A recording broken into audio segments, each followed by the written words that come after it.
Hello, everyone, and welcome to another episode of Study of X, the bi-weekly X-Men podcast, where we go through the Krakoan era of X-Men comics.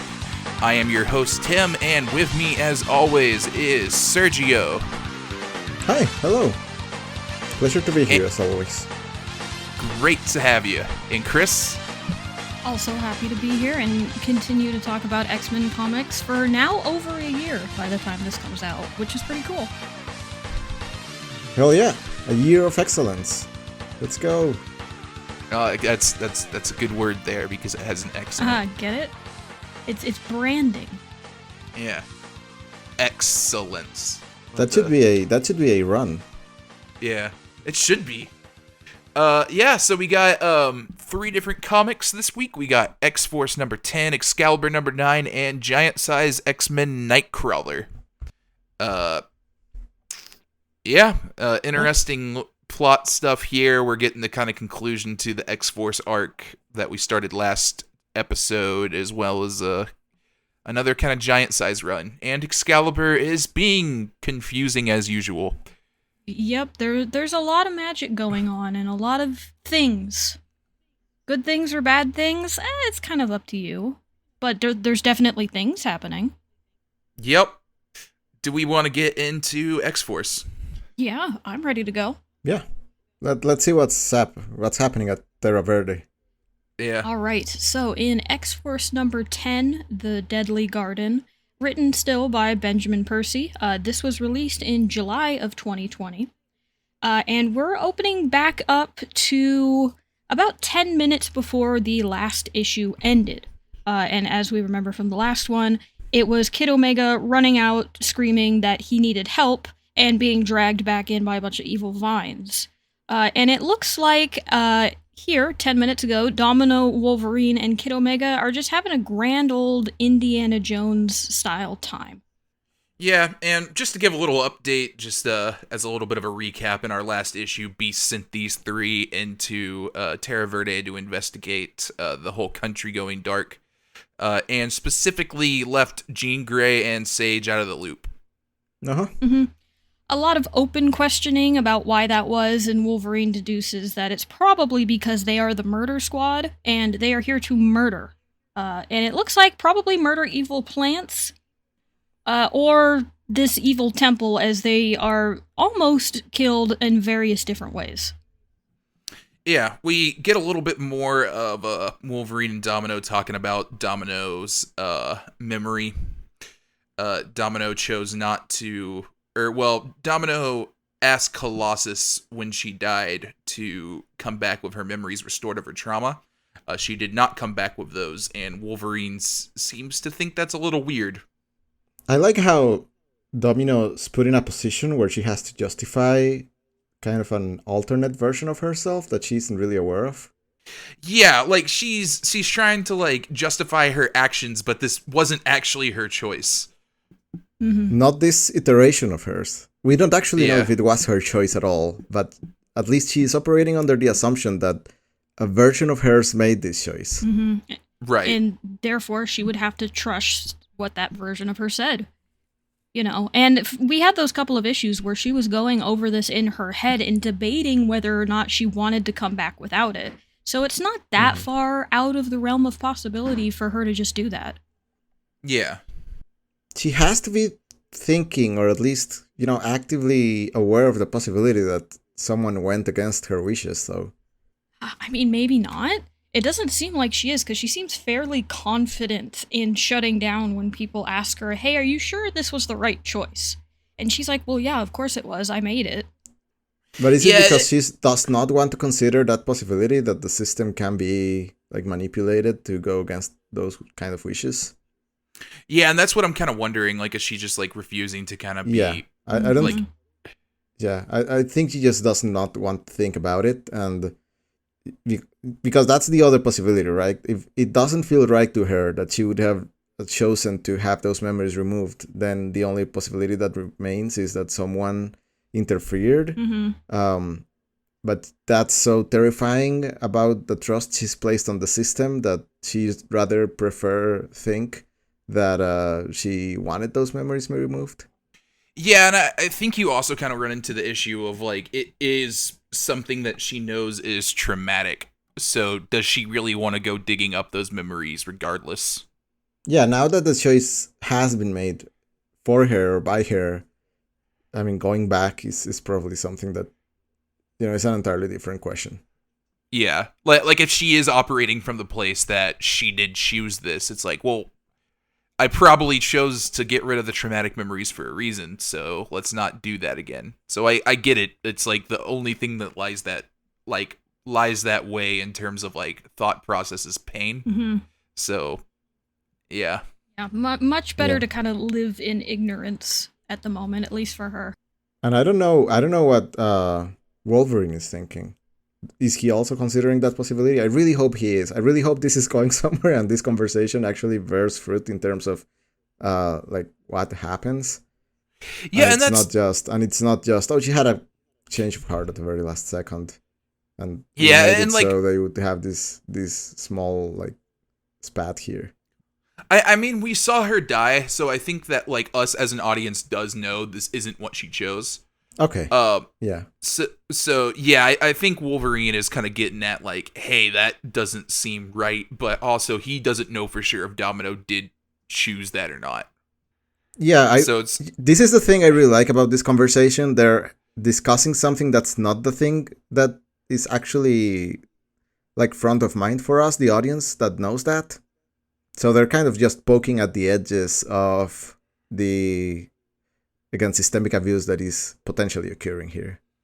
Yeah, like we as an audience know that something is fishy going on here, but both of them aren't quite sure. Like they're both missing facts here. Okay, I wasn't completely sure how definitive that scene had been where she got asked for those memories to remain. Right. But that makes it even more interesting for me then. But yeah, they are attacked, but Kid Omega manages to stop them. Kid Omega continues to be a shit and says that he feels like he should have let them both die because they keep squabbling. Uh-huh. Mm-hmm. I like this scene. It's fun. Don't let Kid Omega be in charge of anything. No. Yeah, you kind of buried the lead there about why he was being a shit here. Yeah, he makes a he talks about like, oh yeah, I should let you guys die, and when you resurrect, you can come back as my mindless groupies. Krakoa has a lot of potential if I'm in charge. And it's like, nope, that would be bad. Throw this guy into the hole. Yes. Yeah, yes, into the pit. Forever. Please. Yes, I would be okay with that. Yeah. One thing I wanted to mention is how derpy he looks in these panels, especially on the first page. He has such a big shin. I think it's real funny. Like his whole face is pushed upwards. Yeah. Yeah, and the headband is not helping him. The dumb headband is killing me, especially because it's just like, what is that doing for your hair? Mm-hmm. He really likes Metal Gear, okay? Yeah. He would be the one that would like Metal Gear for being a cool spy and not the actual story going on. But yeah, we go further into the temple. Mm-hmm. And Kid Omega, they investigate a little bit. Kid Omega says, hey, we should probably just destroy this, and then gets dragged off by a vine. Mm-hmm. And everybody else also does. Yeah, except for Domino, who is now left by herself in this creepy temple. But hey, don't worry about that. The lucky one. Yeah, the lucky one, really, as we're gonna see. But don't worry about that, because we have a data page, and it's from Beast's logbook again. And this one is aptly titled as a minor miscalculation. Do either one of you want to say what the minor miscalculation was?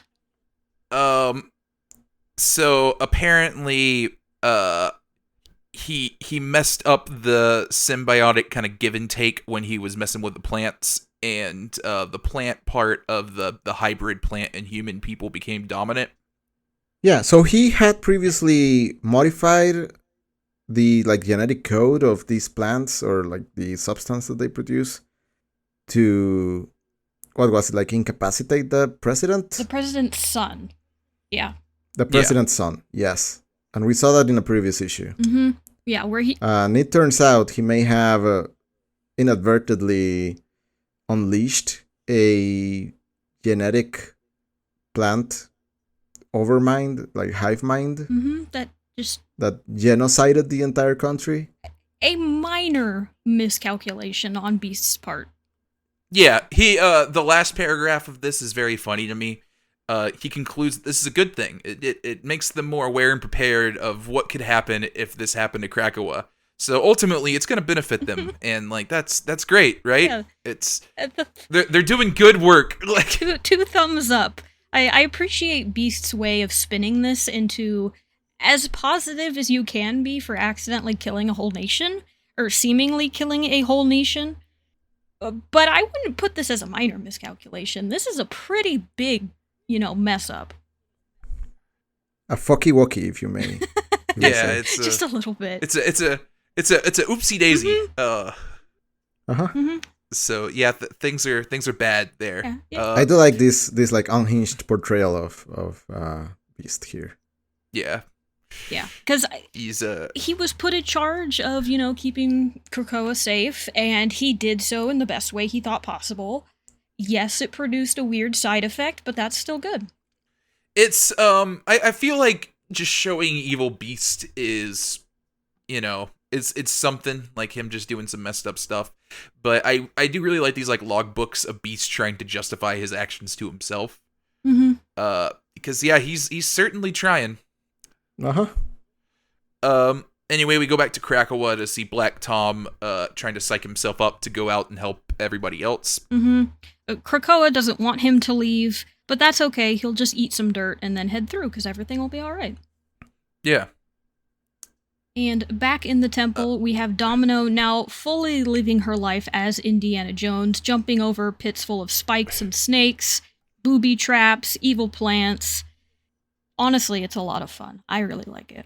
Yeah, I like her kind of conclusion here that, like, not dying in this situation is blind luck, which is, happens to be her power, so works out. She uses her plant arm to give her, like, night vision, which I think is neat. Yes. Yeah. So before she had night vision, she does mention not seeing anything at all, so are we meant to assume that what she's doing is blindly jumping and just rolling and guessing where things might be? I am assuming so, yeah. That's how lucky she is, that she's nailing everything without even knowing it is there. Just jumping through like Indiana cool. Jones traps with no vision whatsoever. Yeah. Mm-hmm. Yeah. Which is... Oh, go ahead. I just think it's really funny that she's like often blindsided by stuff. Like she's capable of being blindsided by stuff. But since she's like consciously acting on a threat that she knows she kind of knows is there, it gives her the power to avoid it. I don't know how that works. It feels like her powers tend to, kick in when it's convenient. Yes. Rather than be a consistent thing. Because then she'd be pretty much invincible if this is how it works. Yes. Yeah, that's basically what I was going to say too. Her powers are all over the place, and it really depends on how she needs to be written in the moment, which in this case, she is better than Spider-Man. Yeah, I could believe there is a sweet point in terms of like awareness of a threat that really helps her, in that she knows she's in a dangerous situation and there are definitely traps laid, but she doesn't know what they are. So she's not completely like unaware of it existing, the way she would be in other situations. Maybe there's a sweet spot between not being entirely aware and being completely aware that nullifies, or rather that makes her power kick in instead of like nullifying it. Yeah, and I wonder if it's just possible for her to just get in a situation that's like so bad that luck can't actually help. Yeah. Because that feels like that's kind of what happened at the beginning of this run, with her getting captured by the Peacock Tattoos group. Yeah. But yeah, so she manages to track Wolverine into a room where he is seems to be being sacrificed by a plant person. Mm-hmm. A really nice, just big old 1-page image of this. Looks great. This whole kind of story that is going on, it does have that, dark undertone of what Beast has done and caused this to happen. But this is just kind of a fun, wacky adventure. where Wolverine may get his heart ripped out, but that's a minor side effect. Yeah, and it's just not one person, but this like cult of plant people. Mm-hmm. Yeah, it's And the stabbing is being done by one person, but yeah. it's surrounded by a lot of other plant humanoid monsters. Mm-hmm. And some animalistic monsters, as Domino is going to be attacked by another jaguar-looking plant monster, not as cool as the one we saw last issue, but still a problem. I would like to just point out that Domino tells them to go mulch themselves, which is it's a bad line, but I appreciate it. Look, her luck can only go so far, and that does not involve one-liners. Yeah. Meanwhile, back at the point, Beast is desperately trying to get in touch with the X-Force, and Jean Grey shows up, and she's not happy. Yes, and I think that's the one person you don't want to make mad at you. Because she is very threatening as she floats in through the waterfall. Yeah, just coming in like a vengeful spirit. Yeah, so we do learn over this that Jean was able to read Beast's mind and found out about this minor miscalculation that he made about killing a whole country. She is, of course, not happy about it, but Beast still has his positive counterpoints that, sometimes you have to kill one nation to save a few others, including Krakoa. Oh yeah, Beast is twisting himself in circles here. Jean Grey is mad that she lied to them and just clearly kept them out of the loop on something they would probably disapprove of. And Beast manages to somehow loop this around into, what's the line? Maybe I should be the one upset since you breached my mind without permission. It's like, bro. No. Yeah, nah, man. You can't spin this back over to what Jean did. Yes, maybe questionable, we'll talk about that later. You possibly killed an entire nation of people. Have you ever known the couple where someone looked through someone's phone and found out they were cheating, and the person that had their phone looked through is mad about it? Yes. That's this, except in the CIA. Maybe the mutants are a threat. Yeah. Maybe mutants are the threat. Maybe Beast is a threat. Maybe Beast is the threat. But I did find it kind of not interesting. It's more like, oh yeah, no, that did coincide. But this, comes out in July, or came out in July of 2020. And one of Beast's line is about how if a vaccine harms one person but negates harm to 1 million, you can't let the one consume your logic. Which, okay, Beast, fair enough. But still, this is very different. But we're not talking about one here. Yeah, we're not talking about one. We're talking about and also an entire country. Yeah. Beast. Very, very different.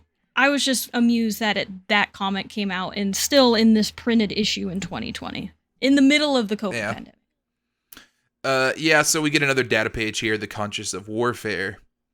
You wanna tell us about this one a little bit, Chris? I mean, it can be summed up with, hey, maybe this mutant Terra Verde and Krakoa aren't that different, but who's evil? Who's good? I don't know, depends on how you look at it. Yeah, this one's interesting because I feel like we don't really know who's writing it, but we do get a Russian character at the end. Yes, which I believe is the same one as a data page not that long ago that we got in X-Force. I believe it's still Chronicler. I did not translate this one, but I believe it is the same as the last one. It looks the same at the very least. But yeah, it's more just Jean being we need to hold each other accountable. We cannot keep secrets from each other in X-Force. But yeah, so back in Terra Verde, Black Tom's heroic rescue is not going super well. Nope. He can control plants, but I guess not when it is mutated and trying to eat him. Yeah, but it's okay, because Jean Grey and Sage wearing, safari clothes show up. Yeah, with a canteen, by the way. She is very prepared. Yeah.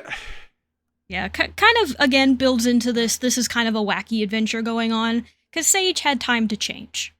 I don't think she had this ready to go the moment Jean was like, hey, we gotta go save everybody.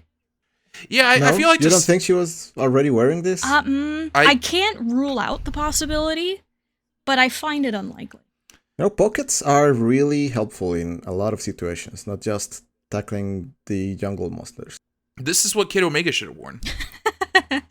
That is what he should have worn, but unfortunately he was wearing like a leather jacket, jeans. And speaking of jeans, Jean is I'm sorry, it was a terrible transition. I'm really proud of you for that one. That one was great.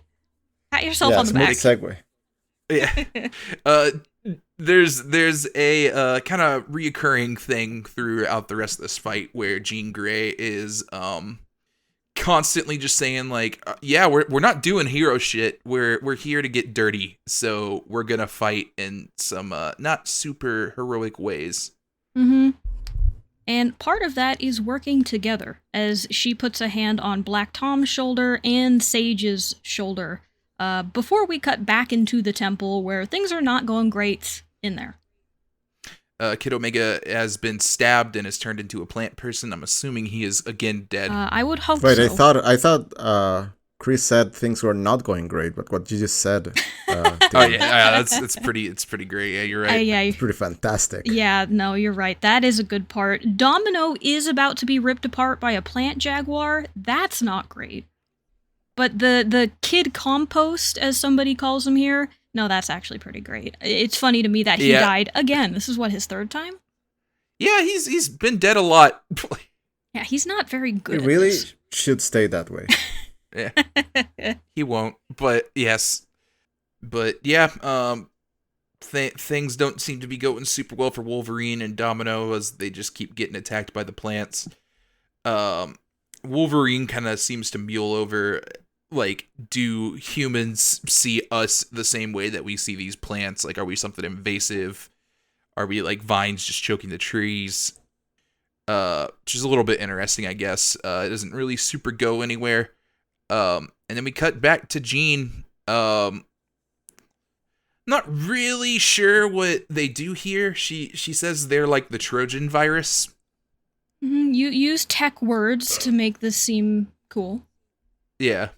I mean, from my understanding, it's just Sage is really good at technology. Telefloronics is kind of a technology. That one's a stretch, but hey, you've got Black Tom there, so I guess you can combine powers. And they rewrite the cellular code of this invasive plant monstrosity, basically, that has been born. Yeah, but the plants die off. Wolverine and Domino are free. Jean speculates that Beast prefers to probably turn the nation into an extended Republic of Krakoa, and then says she's done, and we're done with Terra Verde for now. Mm-hmm. Unclear if any of the Terra Verdeans are alive. There's a lot of bodies here in this sacrificial room that are now left just as humans. But, I mean, we don't see any of them move, because right after this, we're going to be back in Krakoa, so we don't know, actually, what happened with Terra Verde at the moment. The day is saved. We did it, everyone. Yeah, we did it. Mission accomplished. Good job, everyone. We saved the city. Yeah. But yeah, so we go back to Krakow in a place called the Broken Baths. I think this is the first time we're seeing this. It looks like a bunch of hot tubs. Yes, this is the first time, and it's super sick. I really like it. It's a bunch of hot tubs over a cliff facing the ocean. It looks serene. I love it. Yeah. I do think the name is kind of misnomer. I don't see what this is the Broken Baths about. This is just a couple of hot springs. Yeah. It's because they don't need a cool name for everything. You can just name these the hot springs. That nice lookout point hot springs. Yeah, Hot Springs Point. Yeah. You don't have to call these the Broken Baths. Nothing broken about them. Yeah, maybe you have to be broken to bathe in them. That was going to be my assumption, is you have to be a broken person to go there. Which is why Wolverine is hanging out there. Yeah, just drinking a beer. Looks you must very... be this angsty to enter. Yes. Yeah. you have to... We got a mutant that measures angst that's just posted up outside the entrance. They really needed to give them a job. Mm-hmm. This is what he came up with. Mm-hmm. Yeah, so they asked Krakoa to make these hot springs just for them. Yeah, so Wolverine's just sitting here, just drinking a beer, looking real real comfy when Jean wanders in and says that she has quit X-Force. Which Wolverine guesses before she even says it. Yeah. You know, just to, again, kind of hone in, like, hey, these two are really close. And they get close there, you know, for most of this. But yeah, she did not like how that went. She does not like this darkness and secrets that X-Force is doing. And she realizes that it's not for her. Yeah. Logan kind of mentions here that she was kind of the moral compass. Jean points out that Sage can be that. And also mentions that maybe they should reach out to Colossus. To just kind of get some people on the team that, you know, are less beast-like. Yeah, maybe question the murder before you commit the murder. Because Wolverine definitely is not that. Domino doesn't seem to be that either. Kid Omega is not even in the question. It's really just Sage, and Sage doesn't go out much. Yeah, still kind of hanging out. But yeah, Jean kind of points out that defending against the worst isn't also about hoping for the best, and just kind of seems disillusioned with like the whole X-Force thing. Yeah, which again, totally don't blame her after what just happened. Yeah, but Logan says that optimism really doesn't seem to be the way to go for him. But yeah, then there's kind of some talk of them just being a little bit Logan still thinks he's a little bit toxic, which, you know, fair, and that's the end of the issue. Yeah, I for one am glad that Jean can, you know, just forget about X-Force and be safe in the knowledge that there is nothing else wrong with Krakoa. X-Force is the only bad thing about it. Yes. It seems I don't know if I love Jean Grey just kind of like up and quitting here. Maybe it's something where, like, I completely understand that, like, you know, morally she's not about it, but she's not really doing anything about it. Yeah, I mean, she doesn't like when the quiet part gets said out loud. Yeah. It's what is happening here. And so she's just kind of washing her hands of the whole thing and is just not going to think about it anymore, which, like, I guess, but I don't know. It feels like this is a kind of thing where she should be doing more.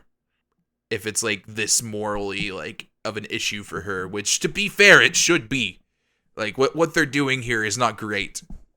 Yeah, to me, X-Force has turned into a collection of people deluding themselves about what they're doing and what Krakoa stands for and what they do within Krakoa. Yeah. Which is interesting. I really do hope it goes somewhere. I think the Domino stuff is real promising and easily the most interesting part of like these two past issues, this like mini arc in Terra Verde. So I'm really hoping that pans out. Yeah, we will definitely see.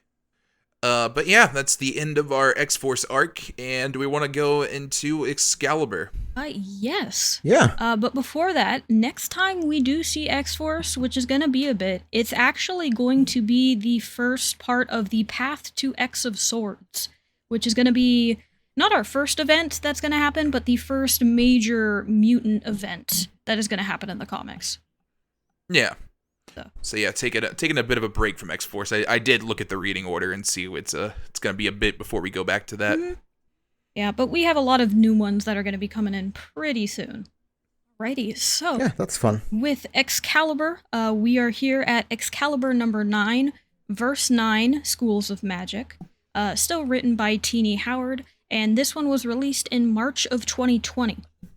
And this one, I feel like we're going someplace completely different again, which seems to be a theme for Excalibur, which is every issue is something very different. I have the feeling I'm gonna need some context for this one. We will try to provide. I don't know how much context I have either. But opening up here, we get a voiceover as Apocalypse tasks Excalibur to find their way to the Starlight Citadel to seek audience with Omniversal Guardian Opal Luna Saturnine, the ruler of the Citadel.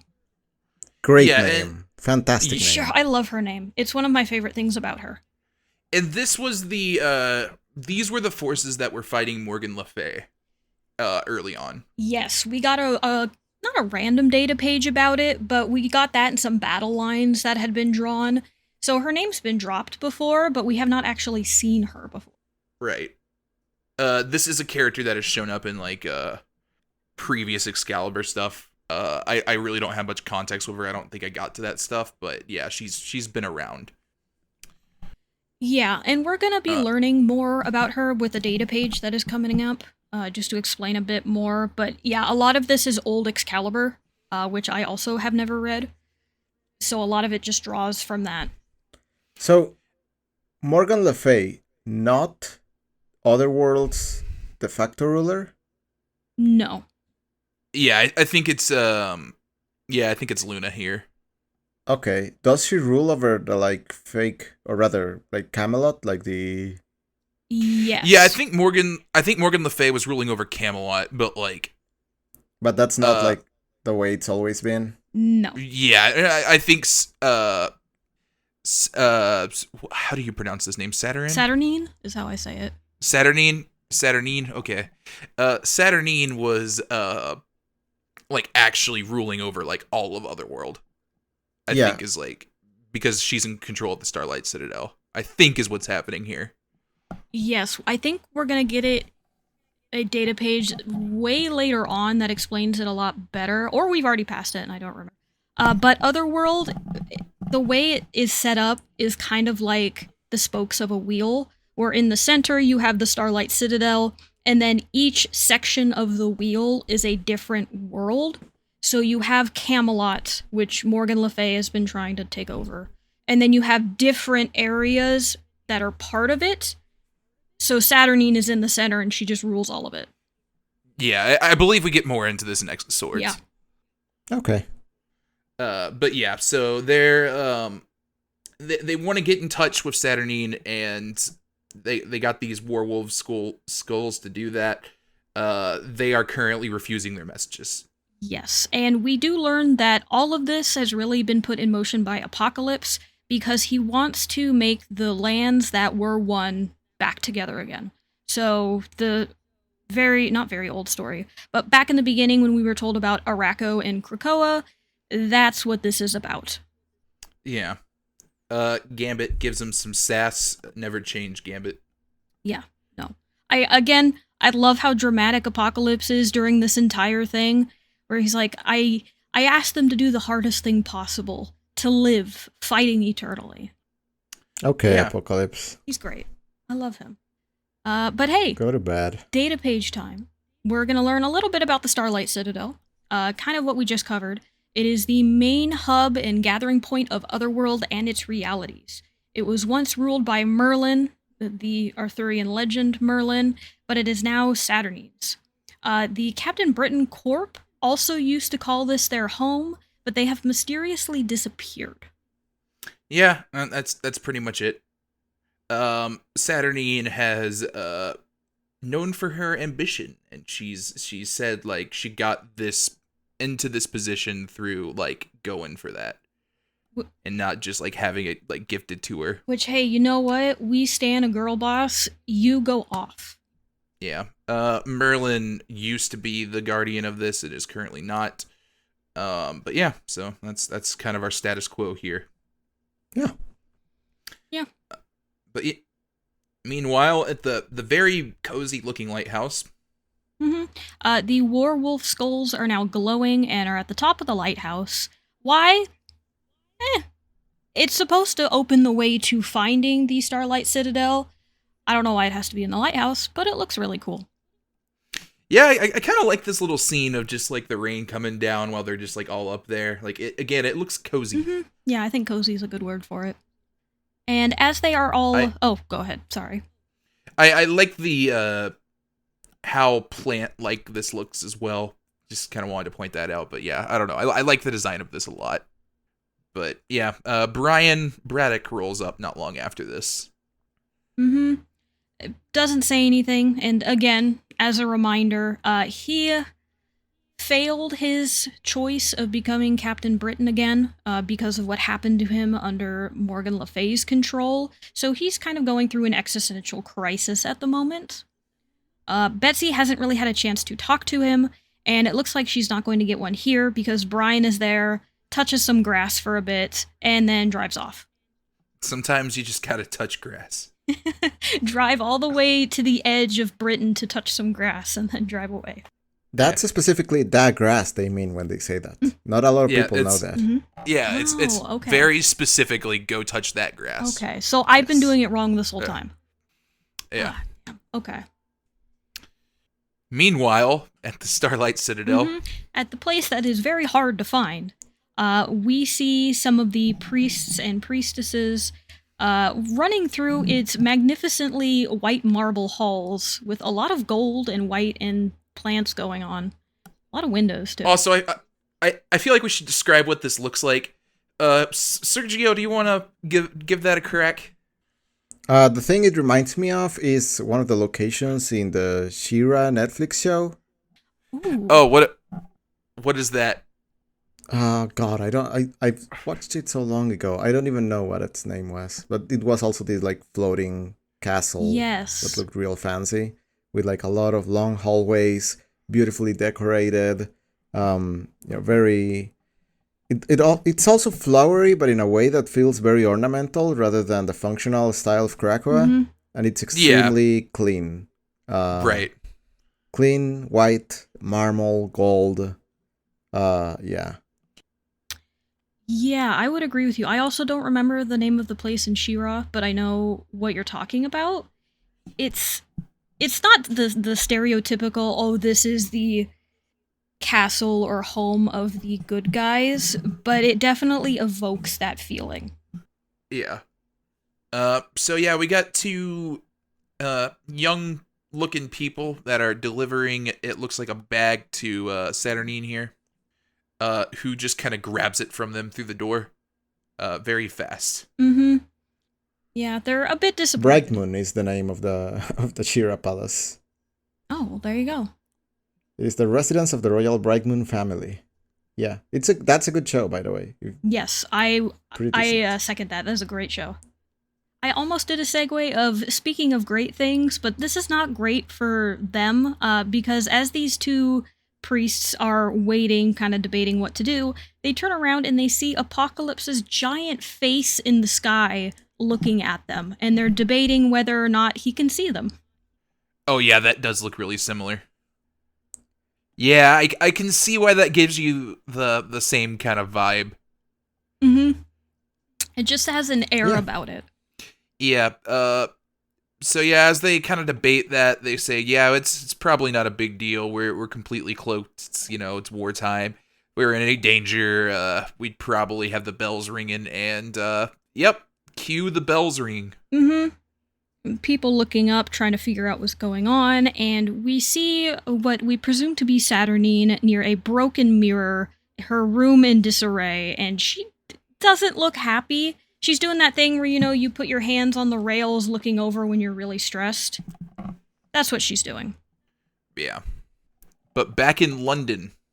Yeah, back... Looks like we have a Coven Akaba meeting. Back with our friends Mariana Stern and Ruben Wilmot. As they're talking about how, hey, they're not doing too good. The mutants have been winning. No one has heard from Morgan Le Fay in a while, and they believe that she's probably mad at them, and they should repent for their actions. Yeah, we got Jamie on the throne. That's not good. Apocalypse is backing him. That's not good. There's a mutant Captain Britain. We don't like that. So yeah, they're not having a good day.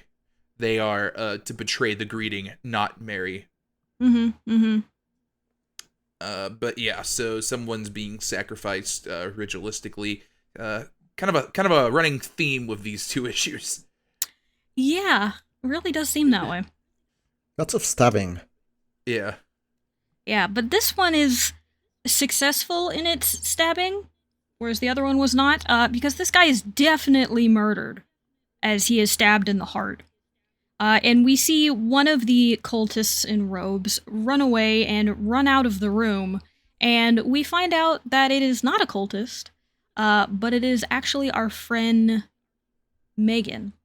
And she was hired by Pete Wisdom to go undercover and try and figure out what the cult is doing. Yeah, In this the is easiest undercover job of all time. yeah. Go stand in a hood. Mm-hmm. She was just like down a corridor. Yeah. They're like renting a room. Yeah, just at some building. Yeah. Pete Wisdom's just out here. I mean, as she opens the door to run out of it, the guy being murdered, you can hear his screaming coming through the door. Yeah. Maybe that's just... Yeah, Pitt's just hanging around in his car. Yeah. Like he was outside even. Maybe Having a lollipop. maybe screaming is traditional London noises. I'm not sure. So maybe it was just not cause for alarm for most people. They don't have a single lookout? Yeah, I'm a little bit questioning the efficiency here of Coven Akaba. This seems very poorly thought out. Maybe, one magical barrier there, like your magical cultists or whatever. Mm-hmm. Or like Yeah, an alarm. you think one of them would notice the person that like all of a sudden hard sprints out of the room? Mm-hmm. They don't have like closed circuit? Yeah. Yeah. Yeah, not the best security here. No. I also question Megan doing this with Pete Wisdom's blessing. I know the two of them also have a history in older Excalibur comics, and Megan is a pretty accomplished magician in her own right. But the way she's been portrayed in the comics so far, when I saw that she was the one hiding undercover in the Coven, I was like, wait a second. Why is she doing this? And it's never really cleared up. It's just, we have a few, 3 pages of her running out, talking to Pete Wisdom, and then we're back in Otherworld for a bit. Yeah. And yeah, that we kind of just get some exposition here. It kind of doesn't feel like the most like well thought out. It's just kind of like, oh, who's gonna be the spy? Well, we haven't done Sun with Megan for a bit. She can do it. Yeah, I almost would kind of have preferred this be like a data page. You could have just had it from the Coven's perspective of like, oh, we really messed up. We sacrificed somebody to make Morgan Le Fay happy, but we still haven't heard from her. That's weird. And then, just go on with the comic. Yeah. We kind of get some talk with these two about like the state of it. Apparently, Coven Akaba wants to provoke Jamie.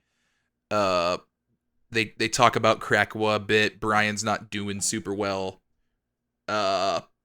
Megan hints at Pete Wisdom and Betsy being a thing. And yeah, it's about the end of the scene. Yep. It's kind of an exposition dump of a couple pages here. Mm-hmm. Yeah, and then a not an Excalibur classic, but it definitely something that happens a lot is we're gonna jump completely to Otherworld with not a lot of explanation, as the last time we saw Betsy and crew, they were just kind of hanging out in the lighthouse. Now we're in Otherworld, and they have found the Starlight Citadel. Yeah, I mean, they did say they were leaving now. That's true. But yeah. I do kind of wish there was like an in-between scene here of Apocalypse being like, hey, I found it, here it is, you should go there and see what's up. Instead of just hard cutting to them being like, oh, hey, we found it. Good job, team. Yeah. We don't have that many pages. We gotta go. I know. There's only so much space that they can work with, but it's just a very awkward cut for me. It kind of downplays the importance of the werewolf skulls, honestly. Because for a bit, I didn't really understand how they found it or jumped to here until I was like, okay, wait. They had the skulls. It was like a background thing. And yeah, it's something with the skulls and whatever the heck Apocalypse, like, gave to her. Yeah, and his face in the sky, I'm assuming. Yeah. But yeah, so they're flying over. Shogo's hungry. Mm-hmm. We get the return of really cute psychic Shogo here as his dragon face is buried in like a bucket of fish. Yeah. And everyone's just kind of hanging out. We get a little bit of a fun scene of everybody just kind of like settling in at their little campground here. Mm-hmm. Rogue thinks it's pretty. Gambit thinks it's cold. Gambit immediately grabs some flint and starts a fire. And people tell them to flirt less. I don't think that's possible for those two. Yeah. Which also, shout out to Rogue's outfit. amazing. You put a cape on anybody, it's great, but man, she makes it work. Yeah, looks good. I like this scene here of Betsy bringing the rabbits back, Jubilee saying she doesn't want to eat rabbits and saying she wants to eat protein bars. Richter asking for one only to realize it's a candy bar. It's funny. Yeah, that's a good bit. Yeah, no, it's a fun bit. This is the kind of scene I wish was more in Excalibur throughout these issues. Just these kind of like downtime moments where everybody can just kind of banter and get along and everything. It's really nice. It does end pretty quickly for this, but like the small glimpse of it kind of gives me of like a what could have been. Yeah, and apparently Betsy also kind of points out here very haphazardly that apparently the Captain Britons were not just gone, they've been destroyed. So I wonder if that's a Secret Wars thing? I looked it up. That is actually something that started in this comic. Okay. So as of right now, in this period of time, back in 2020, we have no clue what happened. They're just gone. All right. Before this comic... Are the Captain Britons like the Green Lanterns of Marvel Comics? Yes. Kind of. They're all usually like Brian variants, but yeah, it's kind of like a multiverse thing where all of them from the multiverse just kind of gather here. Otherworld is like a focal point, like in all of the multiverses that actually have like the same like Otherworld.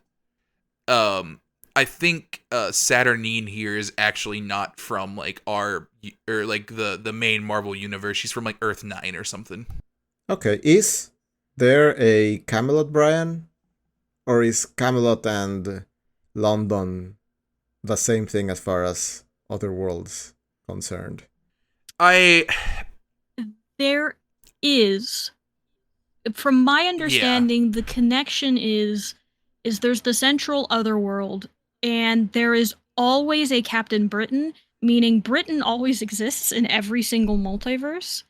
So, and because the multiverse is infinite, et cetera, there can just be a Camelot Brian somewhere out there. There can also be a dinosaur or a werewolf or a robot Brian that are all Captain Britons. Okay, but Camelot and London are not two different spokes in the wheel, are they? No. They're like their own thing with like this like double-sided coin. Yeah, like well, two sides of a coin kind of thing. I believe Camelot is like a spoke in the wheel, but yes. London is not. Okay. London is just London, I think. Yes. Again, we'll get more into this later in Excalibur, but London's just London. Yeah, London's just London. But yeah, so back to the Starlight Citadel. Saturnine's talking about like gotta do something about these mutants, I guess. Mm-hmm. The balance of power has been upset, and we must correct it. Yeah, Morgan Le Fay did some foolish stuff, and now we got mutants here. Hunt them down, bring them to heal, and we get a data page here about the rite of initiation of the White Priestess, the Moonlight Diadem. Yep. It's a lot of magic. In the last page, as she's giving this speech, she gives all of her priestesses these kind of head pieces, basically, and that's what the Moonlit Diadem is. They can summon beams of light anywhere and make light arrows and light bows. It's honestly really cool once we see them, but I don't know if we need 2 pages of it. Yeah, I think we have to sing to do it as well, but yep. We'll move on from that. It's more magic nonsense, but it's not fun like Apocalypse's. Yeah. Yeah, I find it real interesting how the data page with this like call and response segment of the ritual is explicitly called a part of the Saturninian mysteries, which is very Catholic. Mm-hmm. I just think it's interesting. Mm-hmm. This is very recognizable to someone who's been Catholic in the past as a rosary reading thing. Yeah, I could definitely see that. Interesting. I wonder if that was on purpose from Teenie Howard, or if that's just how it ended up being. Yeah, I mean, it kind of looks like it's on purpose. It is. I mean, it's very purposeful, I think. Yeah, it feels There's very deliberate. No way this I would is agree. A coincidence. Yeah. This is just how, if you switch some words around, this is just reading the rosary. Yeah. Okay, very fair. I was not raised Catholic, so I don't know. So I will take both of your words for it. I can see my grandma like chanting this. If she starts, shooting beams of light out of the sky, please let us know. Yeah. Likewise, please let me know if my grandma's shooting beams of light. I can't make that promise. I'm sorry. Okay. But if you, listener, do, you can send that to us at studyofx@gmail.com. Does your grandma shoot beams of light? Not enough beams of light being shot in Catholicism, honestly. That would make it cooler. But honestly, it would make a lot of things cooler. Like these next few pages. How about that for a segue? Yeah, it works. Let's go. Hey, we're doing the best we can here at this 1 year of excellence. So we are back with the crew as Betsy and Rogue kind of have a moment to themselves. As Betsy is still, struggling to be accepted as Captain Britain. She questions why the Starlight Citadel has been cut off to her and everything. But they are interrupted by a bunch of singing people coming in through a blaze of light from the sky as they start to shoot light arrows everywhere. It's very angelic. It does look very cool. Yeah. It looks like they're singing the arrows into being, which is really fun. Mm-hmm. Yeah. Shogo immediately gets an arrow through the wing. Yeah, which really sucks because they basically just shot a baby. That's not cool. So Betsy immediately tries to telepathically calm him down enough to get him to land safely as the rest of the crew just kind of jumps into action. Yeah. Jubilee says, hey, tell Shogo not to look. And just unleashes this like firework power. Like she basically cluster bombs these like white witches. Mm-hmm. It's really cool looking, but yeah. Yeah, it's really cool. I really like the sequence where she's like, yeah, no, tell him not to look, because I'm about to just ruin everyone's day. I really like the colors being used in that middle panel, and I really like how these things look like basically swords ready to go down on them. Yeah, it's very cool looking. Yeah, a lot of just excellent, what's the word I'm looking for? Artistic choices? There we go. Just everything about this is wonderful. Yeah, we go back to Saturnine, who was watching this and is like, okay, I guess it's war. Which, not like she didn't shoot first, but hey, don't worry about it. Yeah. But yeah, so she gets the bag out and we get, she says she's going to destroy whatever we see fit, and we see like a little 4 Captain Britons here, but one of them is Jubilee, one of them is Richter, one of them is Gambit, and one of them is Rogue. So yeah, don't know what that's all about. I guess we'll see later. Mm-hmm. Yeah, I love Jubilee's. Yeah, I do too. It's the glasses and the fact that she's got the a glasses are very good. Yeah, bubble going on. It's great. I think Richter's might look the worst. Yeah. Yeah. It's kind of the V up at the top. It looks like a suit, and his hair is not doing it for him.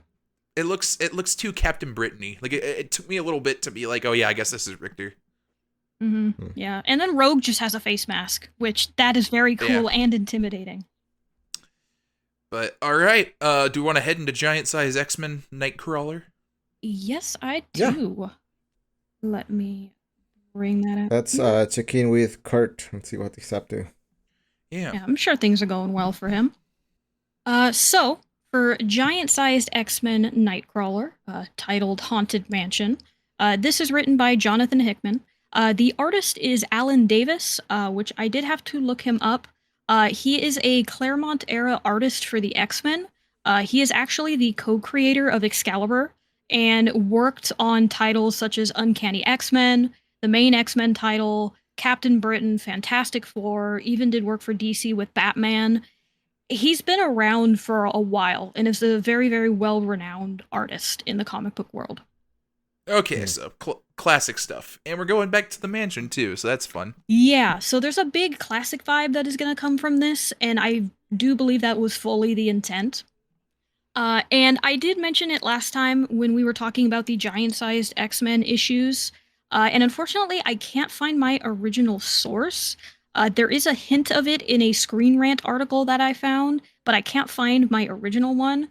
But essentially, it was an interview with Jonathan Hickman that explained that his idea for these side stories for characters, such as this Nightcrawler one, and then the Jean Grey and Emma Frost that we have, was to basically get together with big artists in the Marvel catalog and just do a showcase for these artists per issue.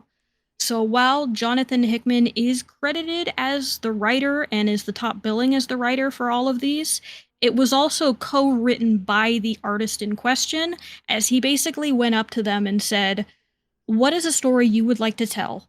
And I will help you make it so you can draw the things you want to draw." And Yeah. as part of that, he did mention that he did not have a specific title in mind for these side stories. They were just kind of, the idea came first, and then later down the line, as the editorial office above him was trying to decide, okay, what do we actually name these comics?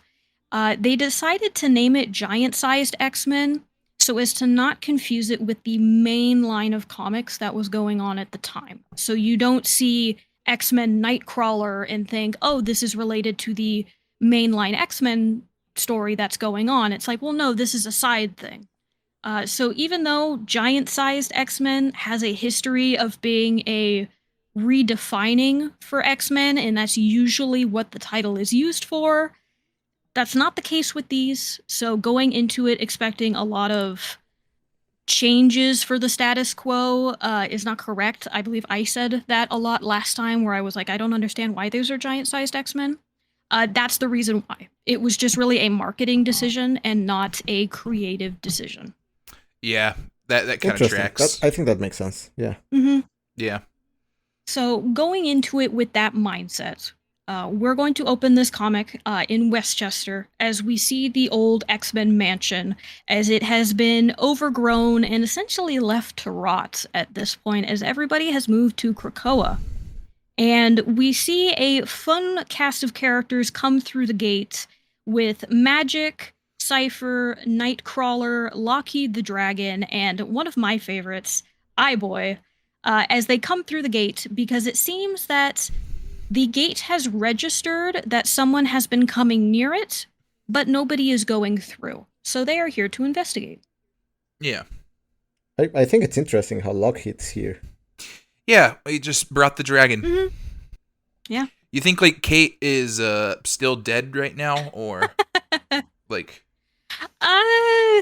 A bit of a gray area. I did see some discussion online that tried to place when this comic happens. Some people think it's pretty early in Krakoa. Some people think it's later.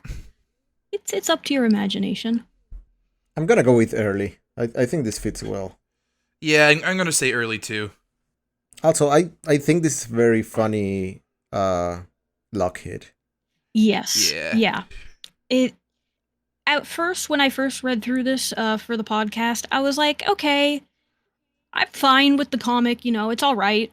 And, I kind of keep with that opinion. But knowing that Alan Davis is a Claremont era artist and that he's from the, the classic era, I'm like, okay, the design choices, the way everybody looks, that makes more sense. This is what Lockheed used to really look like.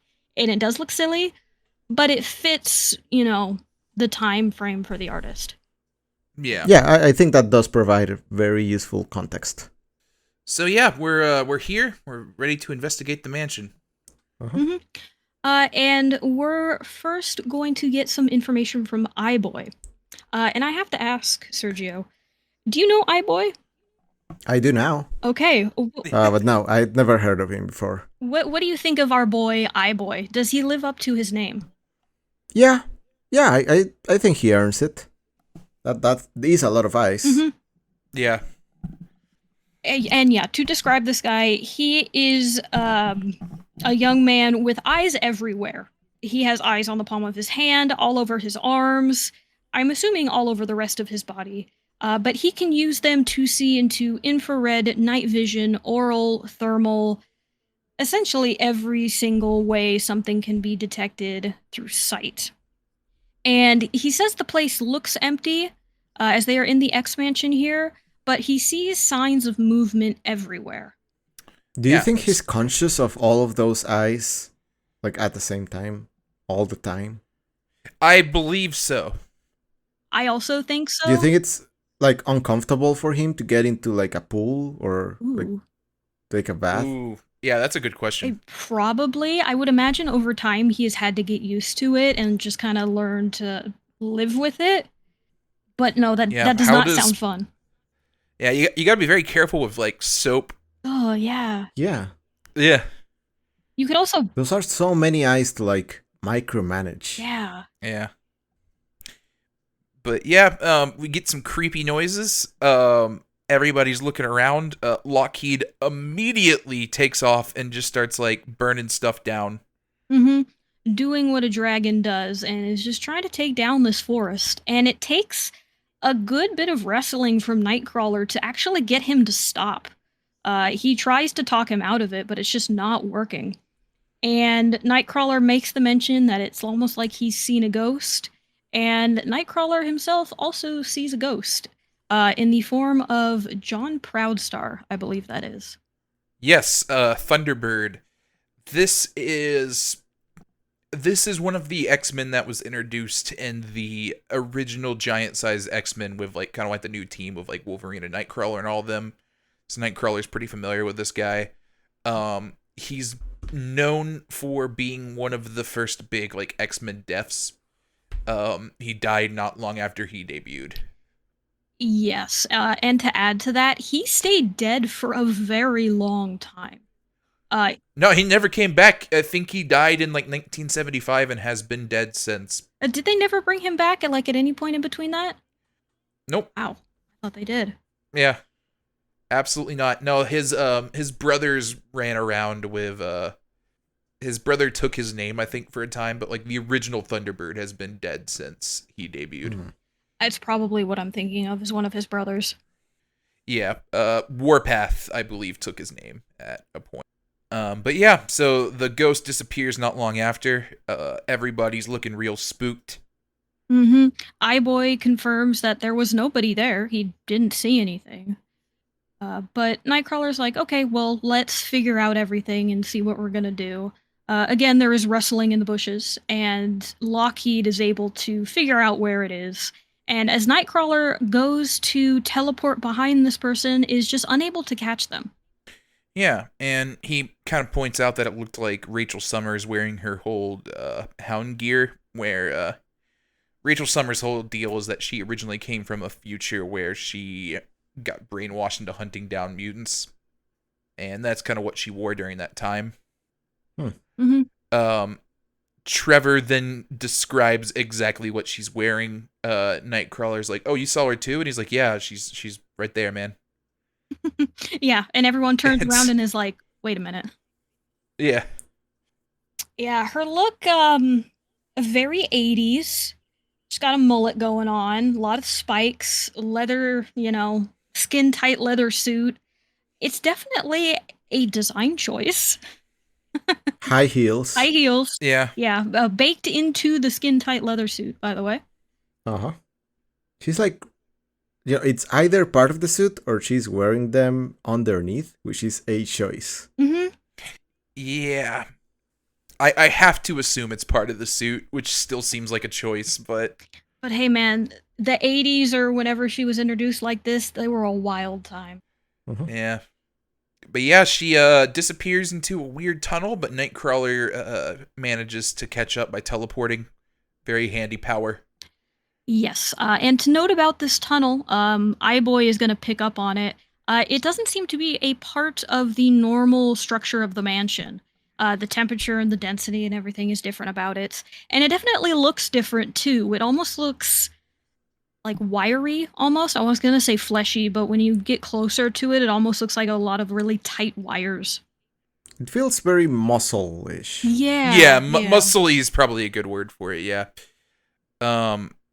Yeah, they she says some weird computer jargon that Cypher kind of picks up on because of the language thing. They brought some convenient power sets for this mission, as it turns out.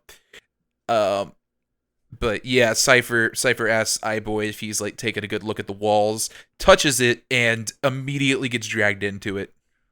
Mm-hmm. Uh-huh. I do like the moment of iBoy kind of geeking out about it because he's like, whoa, I've never seen anything like that happen. That was really cool, but also that's really bad. Yeah. Rachel then runs off as things continue to get bad, and Doug gets dropped off in front of some weird flesh ball thing. And in some crazy looking future room. Yeah, I really like the way this really strange future room looks. There's a lot of purples, a lot of blues, but I like how there's just kind of like loops of metal and different patterns everywhere. It reminds me of really early Marvel comics and the way that they would draw anything in space or anything that was trying to be like a concept, like with the Celestials. It's very reminiscent of that era where things were just kind of off the wall and very brightly colored. Yeah. Everything just looks kind of crazy. Mm-hmm. A lot of lines. But yeah, Cypher points out that he did the horror movie thing where he touched the weird thing, and then he looks at the ball and is like, yeah, I'm gonna do it again. Mm-hmm. Should I? No. Will I? Yes. Yeah. So walks up and touches it, and some weird spider things are behind him. Yep. And before we can see his horrible fate, we're back with Nightcrawler, Magic, and iBoy as they are trying to get to Rachel to really figure out what the heck is going on. Yeah. And we get these really, honestly, very lovely next few pages of Rachel talking about how she's been dreaming of traveling, of going to other worlds, of hunting and capturing, but now she's lost and alone, and she needs help. We need help. And throughout both of these, there's a lot of motif of these spider-like creatures, and you definitely get the sense just through the art alone that whatever is going on here, it involves space, it involves the old X-Men, and something horrific definitely happened here. Yeah, like we get a kind of a shot here of, it looks like Cyclops, Storm, and Corsair just like attacking some stuff. Yeah, it all looks really neat. I like this art a lot. The one of like Rachel's face being like made up of a bunch of like the different spider things, I think is really cool. Mm-hmm. Yeah, it definitely feels like a flex moment for the artist. Yeah, and then we get our next page here where she kind of just disintegrates into these little spider things. Mm-hmm. Yeah, she's like disassembled. Yeah, and again, looks horrifying. Yeah, especially because it's a close-up of her face as it becomes less like a person and more like these little spider discs. Yeah, and I kind of want to just draw attention a little bit to the paneling here. Like it just gets more and more distorted. Like the bottom line of it's like 3 panels in a row, but they're like slanted upwards to a point where they're going off the page. And the bottom line of the second one going into the third one is like distorted. Yeah. It's like a screech. Yeah. Yeah, it's wonderful. Yeah, it's good stuff. But yeah, apparently these are Sidri. Were these mentioned before? Like, I'm trying to remember, were these mentioned in the list of species that they were looking at for the king egg? I was thinking about that. I don't think they were. Yeah, I don't think so. Yeah, I don't think they were, but I did end up looking them up because I was really curious. They were first... they first showed up, I should say, in Uncanny X-Men number 154 from 1981. According to Marvel Wiki, they have only ever appeared 11 times, including this one. And they are a hive mind species that the Kree tried to use but deemed them a failure. And this original run of Uncanny X-Men that they showed up in is they assaulted the X-Mansion to hunt Corsair, and they had been hired by Deathbird to kill him, which is a callback to what that image was of Cyclops and all of them fighting. Is the Sidri attack the mansion, failed in doing so, and then just got left behind. Okay, so they just kind of left him there for a while, and they just turned into that. Mm-hmm. Yeah, so this is a very, very old callback, especially because they didn't really appear outside of their initial introduction. Yeah, I legit, like, you mentioned that issue. I am sure I've read it. I could not tell you about that issue. Like, it has left my mind. So I don't think it was, like, a big thing. But yeah, so that's a heck of a callback. Yeah, definitely it is. So, but I think it's a fun one, you know. I'm enjoying this. Yeah. Meanwhile, Cypher is having a conversation with him. Mm-hmm. A nice one-sided conversation, as we still can't understand the Sidri, but Cypher definitely can. And he understands that, yeah, they're a little territorial, but they didn't have to start fighting. But it sounds like they need some help, and Cypher is willing to give it a shot and try and help them out. Okay, yes, the Sidri were mentioned in the potential seed species list. Were they? Oh, was it? Oh, wow, okay. Huh. Yeah. Yeah, they ruled them as failure from mind structure. Oh. Sure. Aw, poor guys. Yeah, once you mentioned the Kree had something to do with it, I was like, oh, I bet they were in that list then. And hey, there they were. Yeah. Poor guys. I mean, we do see in this next double panel here, as everybody is fighting them, they're not very good bounty hunters. Eyeboy doesn't strike me as a fighter, but he's doing a pretty good job just kicking them all away. Yeah, I'm guessing the idea is supposed to be just like overwhelmed by numbers, but yeah. But yeah, so yeah, the fight seems to not be going great for them. But they are getting overwhelmed. Magic says she's gonna pull rank and say that, like, hey, you know, we're probably gonna get exhausted pretty soon. Yeah, smart of her to do. So, but neither her nor Nightcrawler want to leave Doug behind. So between the two of them, Magic decides to go ahead and try to find him. 6 quick jumps later with her power, she is able to finally find him in that control room, surrounded by all of these bugs. Yeah. One of the bugs is Warlock, who Magic seems surprised to see. Do they just think that Warlock's part of Doug's arm now? That's my understanding of it. I don't know what led up to that, or why Doug is trying to keep it a secret, because he does tell Magic, hey, yeah, Warlock is here and this is our little secret, but maybe you keep that to yourself. And she's like, oh no, you don't have to explain it. Do what you gotta do. But yeah, it seems to be, for some reason, one way or another, he has decided to not tell people. Yeah, I'm kind of... Do you remember that scene? I forgot what character it was. It might have been Cyclops sees, like, Cypher, Warlock, and Krakoa all talking in the woods, and they're like, oh, we weren't doing anything, or something? Yes, yeah, where I feel like that... I feel like that reads differently now, yeah. Yeah, where he looks, it's all of them, he looks back, it's just Cypher sitting, you know, at a tree stump. Yeah.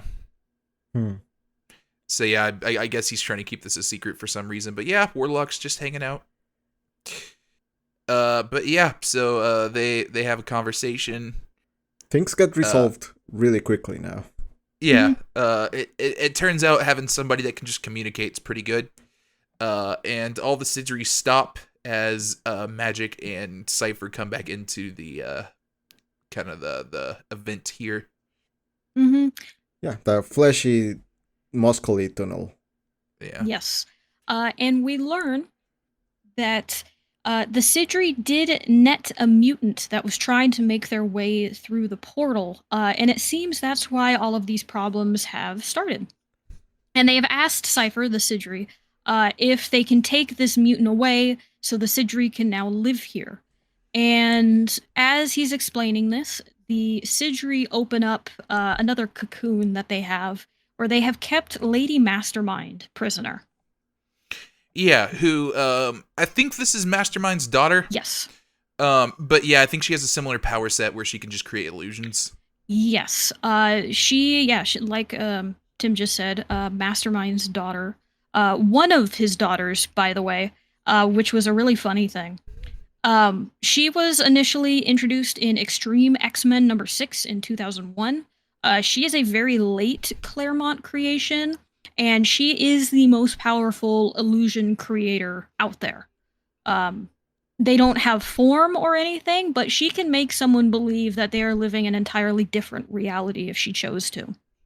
But fun tidbit about her that I learned as I was looking her up. But Lady Mastermind actually originated due to a mix-up between Chris Claremont and Joe Casey, the writers of Extreme X-Men and Uncanny X-Men. So both writers were writing these two books at the same time, and initially intended to use the second mastermind, Martinique Jason, at the same time without knowledge of the other's plans.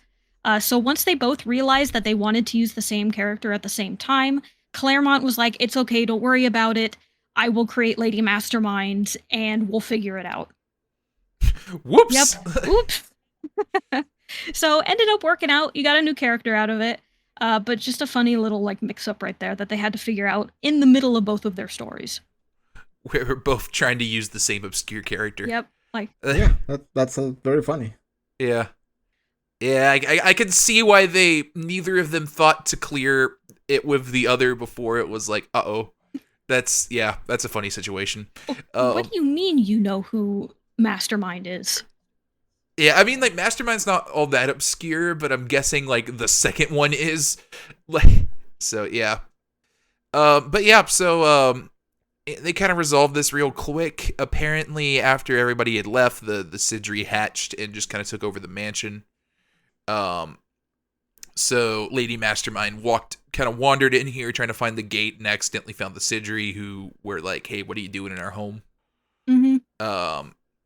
And yeah, so everything kind of went wrong. Their powers got entangled, and then one of the Sidris kind of form a person thing, humanoid, and so they can talk to Doug and ask if they're leaving. They say, "Yeah, we're going to." And apparently, the deal was like, "Hey, just leave us to our nest, and mutants can use the portal." Mm-hmm. Yeah, a problem for a later day, as, you know, this is still the X-Mansion. I'm sure mutants will never go back to it, hopefully. Yeah, probably not. Yeah, now that they have Krakoa, Yeah, they're never gonna leave. no reason to go back. Oh, man. But yeah, that is the end of the issue. Lady Mastermind has been saved, the mystery has been solved, and all is well. We did it. We did it, gang. We saved the city, but for real this time. Yeah. Yeah. The city of hive mind doppelganger creatures. Yes? Yeah. Yeah. It's all good. They all live in the like 80s golden age of sci-fi place for some reason. Mm-hmm. It's just the style that they decided to keep. They're like those people that just never grew out of a time, like an era. That's what these guys are. Okay. Yeah, that's fair. Good for them. Mm-hmm. So, overall, at first I wasn't too hot on it. I'm like, okay, I was expecting something like Jean Grey and Emma Frost, where we just get this really interesting story with no dialogue, wonderful art telling us the entirety of it. And then you kind of get to this, and it's more of like an episode of a Saturday morning cartoon, you know? Didn't feel terribly important. But once I read into it and the story behind it, especially with the artist, how he was, you know, writing and drawing X-Men comics in the 80s, I was like, okay, I see it now. This is basically just a love letter to that era and those characters. You know, you have the Sidri, a villain from that era. So it's honestly, it's nice. I don't know where I would put it, but I'm glad it is here. I personally like when they're able to resolve conflicts like this without it just being kind of a punch people out type deal. So that's always cool to see. It almost resolves a little bit too neat, but I like it. I guess that's what happens when you actually bring people with the right power sets. Yeah. Yeah, I think it's fine. In the end, it ends up being very sparse in terms of like narrative. It's a very simple story. Like, I think it would be very easy to summarize. Yes. But it is a very, nice highlight of the artist, which I think is the point of this. Mm-hmm. So that's what I kind of come into these expecting. Yeah. Yeah, and definitely going forward, I'm going to be going into these with that mindset. I believe our next one after this, it's not going to be for a little bit, but it's going to be giant-sized X-Men Magneto. So that one will Yes, be a fun one. Magneto's up next. Yeah, that's interesting. But yeah, that is our episode. Yeah, any final thoughts that we have for these issues here before we wrap up? Not really. I think it's a decent set of issues this week. I think the first one might have been my highlight, but that's because of the whole Domino thing. The whole, Olmec temple hijinks stuff isn't really my thing. And I think Excalibur, again, is doing too many things at once. Oh, yeah, entirely too many. But there are some interesting thoughts in there. Mm-hmm. It was fun to read. Yeah, so next time, we will be jumping into a new series with Hellions #1. We will also be covering New Mutants #9, as well as Excalibur #10. I am so excited for Hellions #1. I am so excited to go back to that. Sergio, you are not going to know who these people are, but I hope you are excited to meet Nanny and Orphan Maker. I feel like the things I've heard about Hellions from like the background radiation that I've been exposed to indicates that I should be excited for it. I think it's a cool name at the very least. I don't know how to pronounce it, but it does look cool in my head. I'm going to, get into it with the expectations that I'm going to like it. All right. That's a good way to look at it. Mm-hmm. Mm-hmm. Yeah. And how about, for those of you listening, you can tell us how you pronounced Hellions, because I've heard Hellions, Hellions, a couple of other ways too. And, how do you say it? What is the proper way to pronounce the name of this book? Because so far, I think every time we're going to talk about it, I'm just going to pronounce it a different way. And I want to see how far I can go with it. Hellions. Yes. See, there's another one. But if you have any ideas for that, you can send them to studyofx@gmail.com. You can also send other questions or comments, maybe a couple other details that we might have missed, and we might read them here on the podcast. You can also send us a message or a comment on one of our many social media accounts. It is studyofx.